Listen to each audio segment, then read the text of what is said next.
Good afternoon. I'm Aisha Wilson-Carter, the Executive Director for Equity and Inclusion. So we're really excited today about today's program overall. So we had a great first session, Women in Politics. And so our program, Identity in Politics, today, we're just really excited to bring these conversations from scholars right here from all different disciplines all throughout the university. We want to thank everyone who helped make events like this possible, Kathleen Collins and her crew over at the Cultural Center, AV, also our marketing, and Banish Saheed in the back, who's our program administrator in the office. So we're really excited to have these scholars share their expertise and their experience and perspectives with us regarding this historical election cycle. So I am going to introduce our Vice President for Equity and Inclusion, Dr. Cornell Craig. Thank you. We are excited for this panel. We're excited for the last panel, which just ended. But our entire series today is looking at identity in politics, in our political landscape, and how that is playing a role in how we're thinking about politics and the election that's coming up in just a few weeks, and what ways we can engage it in healthy ways. One of the things that we want to reinforce, we reinforced in the first panel, but also this panel, is that even though we have labeled categories of identity, that there is no monolith for any group, and there are different perspectives and experiences within each of these groups. So without further ado, I'll introduce our moderator for today, Professor Scott Brenton. Hofstra journalism professor since 2009, co-directs the university's Summer High School Journalism Institute, which recruits students from nearby communities of color to study journalism at the Herbert School. And he edits and advises the award-winning Long Island Advocate, the Herbert School's online multimedia publication, showcasing the best student work from their classes and internships. Professor Brenton also, outside of Hofstra, was the executive editor of the Herald community newspapers, one of New York's largest community media groups. So he will introduce our entire panel. So let's welcome Professor Scott Brenton. Well, first, thank you to Dr. Cornell Craig and Dr. Aisha Wilson-Carter for inviting all of us to speak today. Good afternoon, everyone. It's a pleasure to be here, and as Cornell mentioned, we're very excited to be here. For this panel, the white male identity in the political landscape, and I just want to begin by introducing our 5 panelists, and we're not up on the stage yet, so I'll just ask you to just quickly stand when I call your name. So, Dr. Les Abrams, Professor of Sociology. Dr. Phil Dalton, Professor of Writing Studies and Rhetoric. Dr. Paul Fritz, Professor of Political Science. Dr. Alan Singer, Professor of Teaching, Learning, and Technology. And Dr. John Tehan, Professor of Religion. And I just want to give a few remarks, and then I will turn it over to Dr. Singer, who has a little slide presentation, and then we're all going to go up on the stage there. So for 220 years, white men had controlled presidential politics. That is until 2008. When then U.S. Senator Barack Obama won the Democratic Party nomination for president, the first black man and person of color to do so. Obama then went on to win the White House, of course, shattering the normative view of the American presidency. Obama did so with a broad coalition, including 49% of men overall, compared with 48% for John McCain. Women played an outsized role in Obama's victory that year. With 56% of women casting their ballots for him compared with 43% for McCain. In this paradigm-shifting election, 95% of African Americans voted for Obama, 67% of Hispanics, 60% of Asians, and 43% of white people. Therein, in a general sense, you have what was called and has affectionately been called the Obama coalition. In the next two presidential election cycles, however, the Democratic share of the white and male voters decreased significantly, with only 41% of men voting for Hillary Clinton in 2016, a decrease of 8 percentage points over 8 years, and only 37% of white voters in general, a 6 percentage point drop. And of course, Hillary Clinton lost the election. Joe Biden's share increased, ticked up slightly compared with Clinton, but his numbers never did rebound to those seen by Obama in 2008. Still, Biden was able to eke out a victory. Which brings us to 2024. And we have another paradigm-shifting election in which the first black and South Asian woman is now the Democratic Party nominee for President of the United States, Vice President Kamala Harris, who is running with Minnesota Governor Tim Walz. Harris, at least in part, selected Walz as her VP nominee because he is a white male who, it is said, is able to connect with white working class voters, in particular white working class male voters. Sorry. Democrats, it appears, hope to stem the tide and regain at least some share of the white working class vote that they lost in 2012 and in 2016. As Hillary Clinton knows all too well, losing this segment of the electorate can sting. And it's against this backdrop that I would ask each of our panelists, our esteemed panelists, to offer a 3-minute introduction of themselves, the work that they're engaged with, and then give their take on the current political landscape, and then we'll go into some specific questions. So I'll just ask Dr. Singer to come on up for the slideshow portion of this. Hi, everyone. This slide kind of summarizes my comments. All white men are not the same.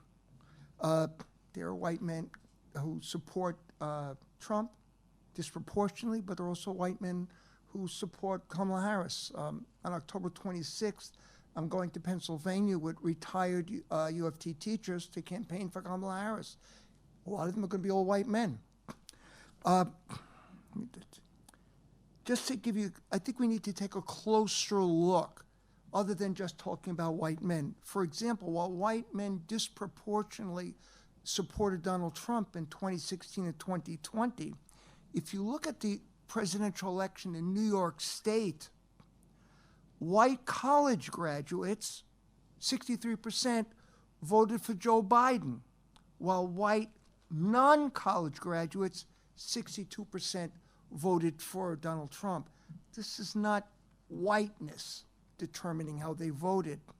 So I think that's the key thing that I'm raising.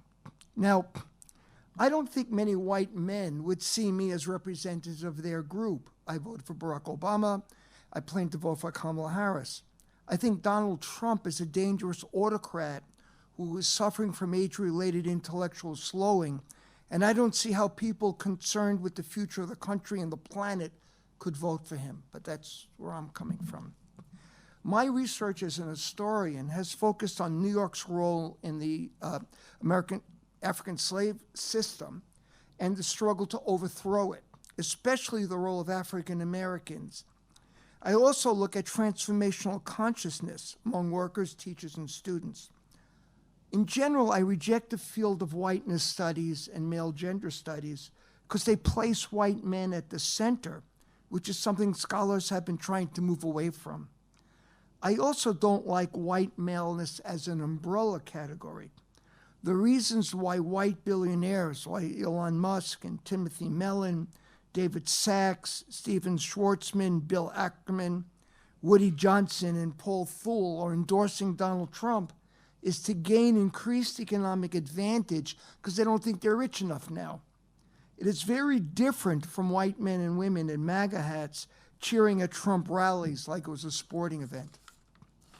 I recently published a book on class-conscious central Pennsylvania coal miners, which will be featured at the Provost Lecture tomorrow. And between World War I and the end of World War II, they were the most radical class-conscious workers in the United States. They're the only workers who went on strike during World War II against the wage freeze. They were overwhelmingly, in central Pennsylvania, they were overwhelmingly white. Women were not allowed to work in the mines until the 1950s. One of the things I found was that the loss of union and work as a source of identity, with that their consciousness shifted. They went from being very radical class-conscious workers, and then in 2016 and 2020, those communities voted overwhelmingly for Donald Trump. Commentators across the political spectrum have offered explanations for Trump's election as president in 2016 and continued support from his political base. White working-class voters, particularly voters without a college degree, and especially white men from rural areas, turned against traditional Republican candidates and a Democratic Party they once supported because they felt abandoned by changes sweeping through the country, especially in their communities.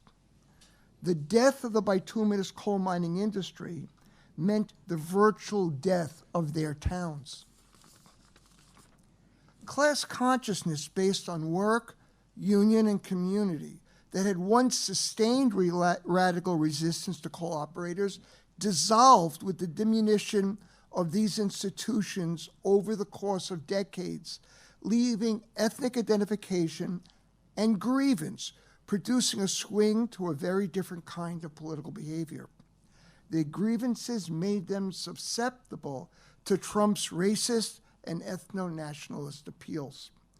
But I believe economic transformation, rather than whiteness and maleness, better explains their voting behavior.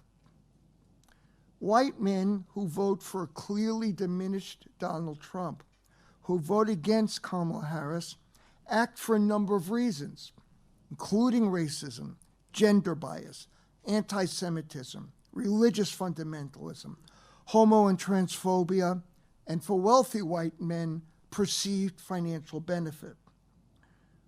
For ordinary white men, not the wealthy, I think their voting pattern reflects an underlying sense of displacement from what they have idealized as a better past when men were really men, like Trump, something that probably never existed for most of them, but something they deeply want.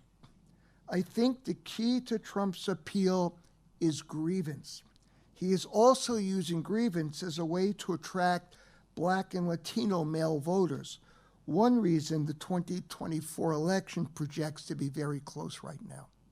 Thank you very much.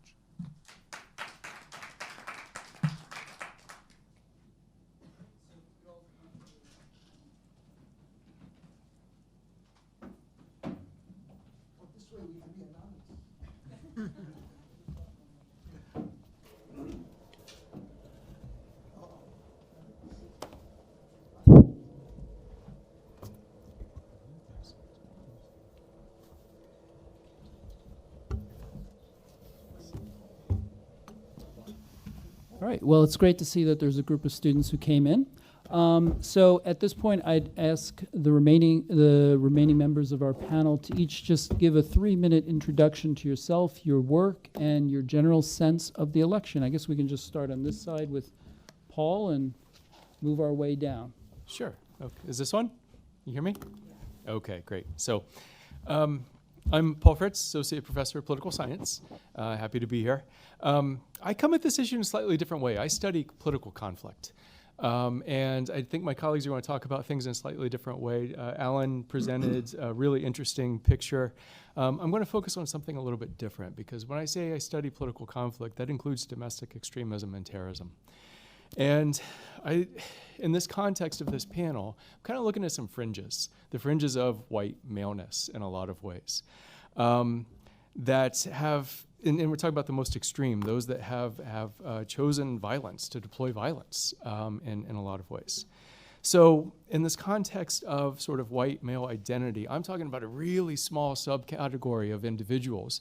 But I think it's incredibly important because what we've seen, whether it's 2017 with Charlottesville or the increased domestic terrorist attacks that are perpetrated largely by white males in terms of numbers, it is affecting American democracy, and it can continue to affect American democracy. So what I want to talk about in some ways is driven by the same thing that Alan talked about, grievance. And what I did was sort of try to code some of this and using some databases to give a sense of the trends that are related to this. And I'll come back to grievance in a second, but to give you a sense of the trends in political violence and terrorism in the US. Looking at the Global Terrorism Database, which is probably the most comprehensive list of terrorist attacks in the world. It's not perfect, but it's good. From 2008 until 2020, what we see are largely groups that are comprised of largely white males are responsible for nearly 62% of terrorist attacks in the United States. They're responsible for 44 deaths, and only jihadist-inspired terrorism has a higher death count. The National Institute of Justice, which is the Department of Justice's research wing, has a study that goes back farther, 1990 until just a few years ago. Far-right extremists, again, which are mostly white males, killed 520 people in 227 separate attacks. By far, a huge gap between that and the next domestic terrorist group in terms of the numbers here. What's really also fascinating about some of this is that we're seeing some changes in white male-driven extremism. It's morphed and shifted over time. I picked 2008 to look at data for a particular reason with the election of Barack Obama, where we saw this big increase in white supremacist movements, neo-Nazi movements, and other types of things. Using the Southern Poverty Center, Law Center's database on hate groups, and focusing on those that are easily identifiable as largely driven by white male grievance. There was 196 neo-Nazi groups, 97 neo-Confederate, 185 KKK groups, 39 Christian identity groups, and 112 white nationalist groups in 2008, as identified by the SLPC.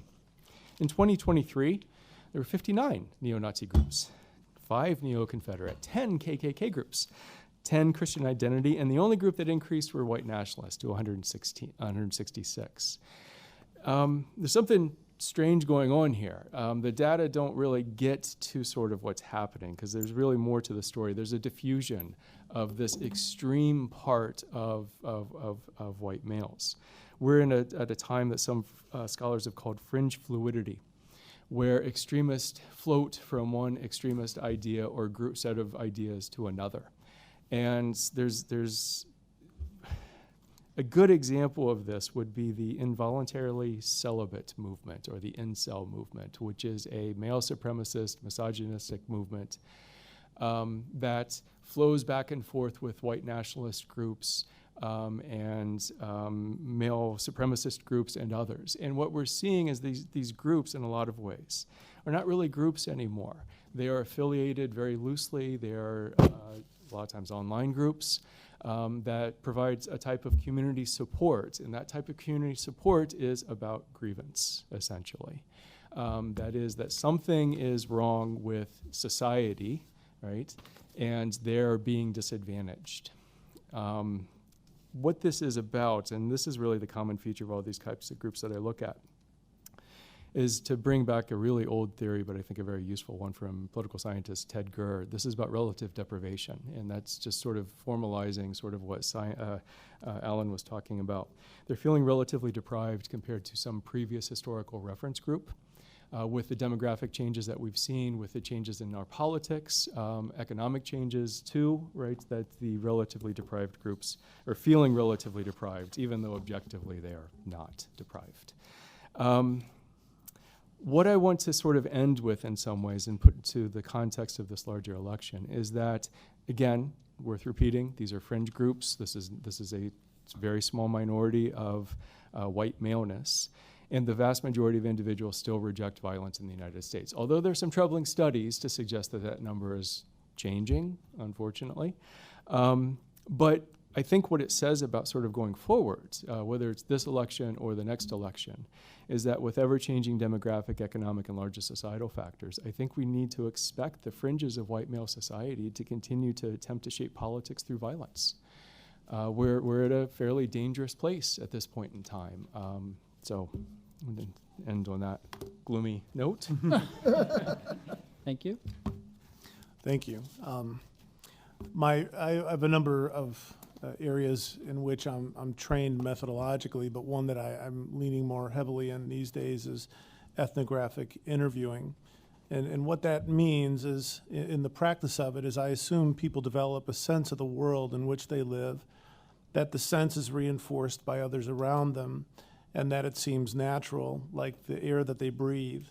And for me, that means listen to people when they speak and figure out their reasoning. And even if I disagree with it, assume that it makes sense somehow.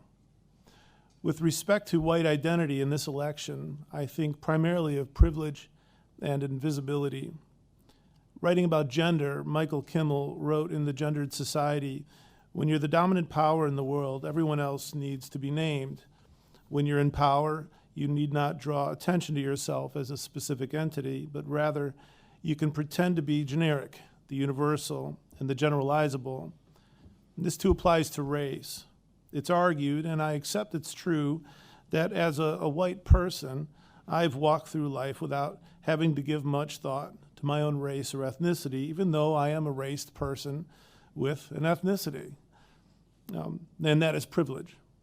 Until or unless race is made salient or relevant, or someone ascribes meaning to whiteness, it remains for many a quality that goes unnoticed or unnoted.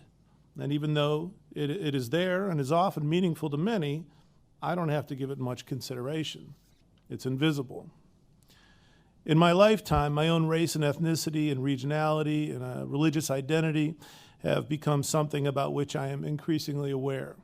It's the outcome of travel and meeting different people, but it is also the product of a shift in our culture that notes that my assumptions about the world are contingent upon my culture and my upbringing and what I and others like me take for granted about the world.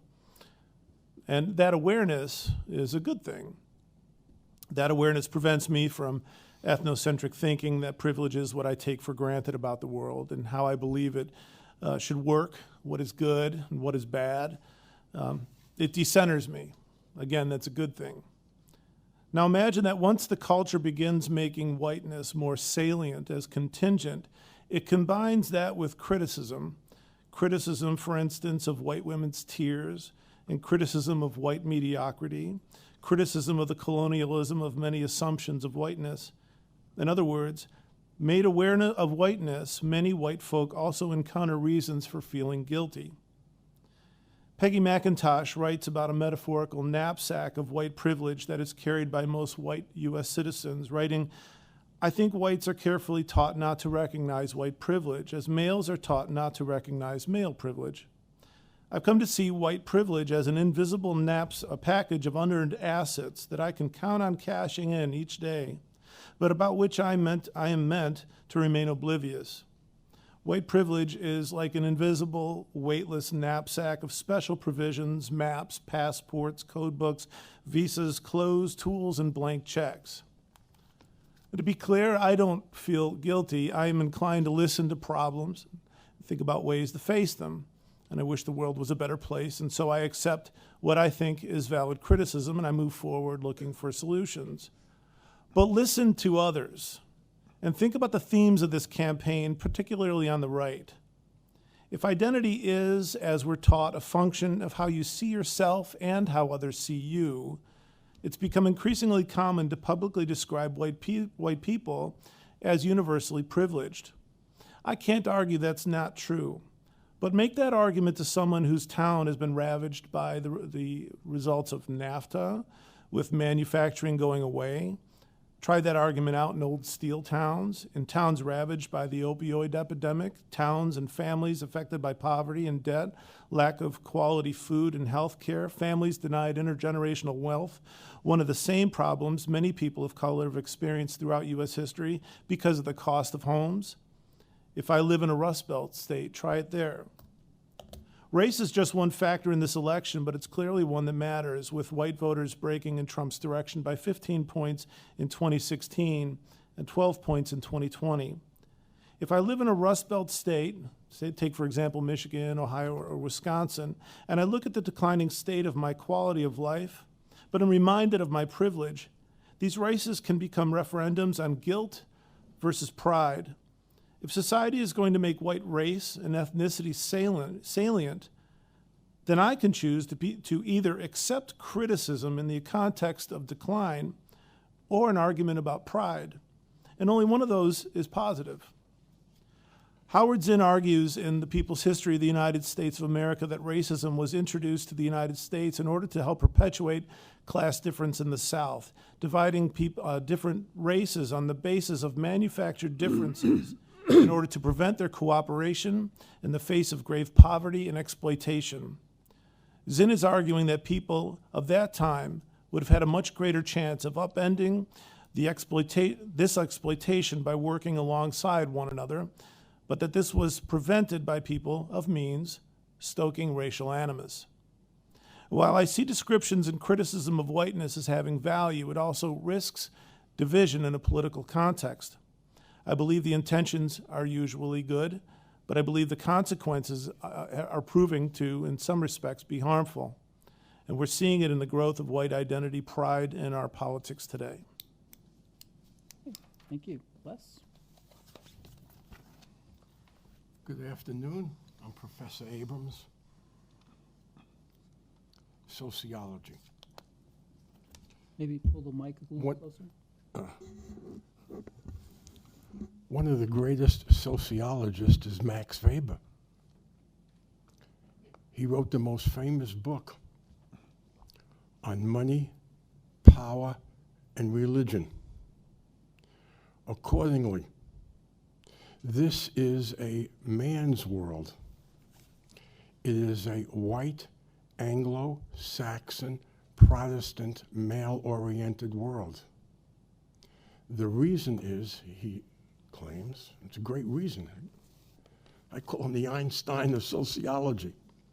The Industrial Revolution started in Europe without being pejorative. It didn't start in Asia, Africa, nor Latin America. And after looking around the world, he realized it was the Protestant religion that helped fuel, it was the impetus, it was the gasoline that helped fuel the Industrial Revolution that started in that part of the world.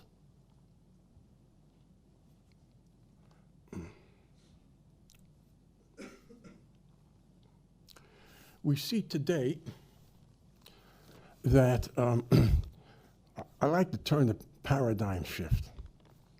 The latest statistics say 160 million people went to work today. Okay? And half of them are not doing well. Let's take a look why.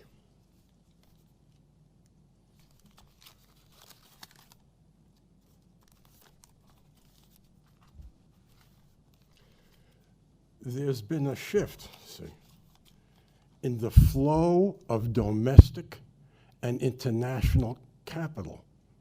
The structure changed from approximately 1975 to today, if I may.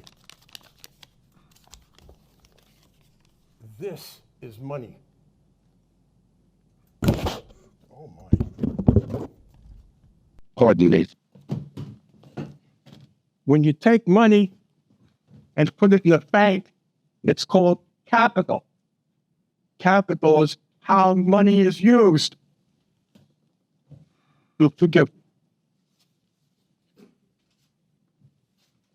64% of the money is out of the country. They don't want to pay American wages.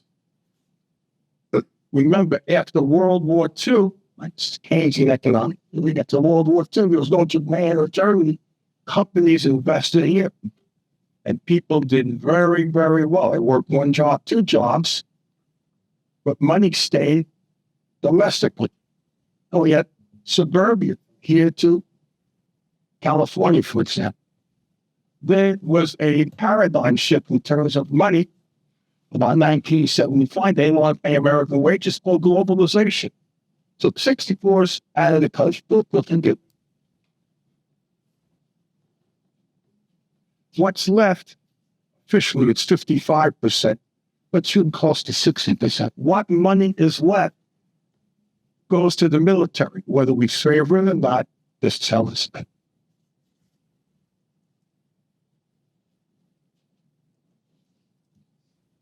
The rest of us are fighting over this. That's how rich this country is. Most of these problems are man-made, actually. Our houses is now laid. Now, do we have health care? Do we have Social Security? What about pensions? What about Medicare and Medicaid? Sometime we all get old. I didn't think I was going to get old. Absolutely. Yeah. Who's going to pay for the roads, the highways, the tunnels,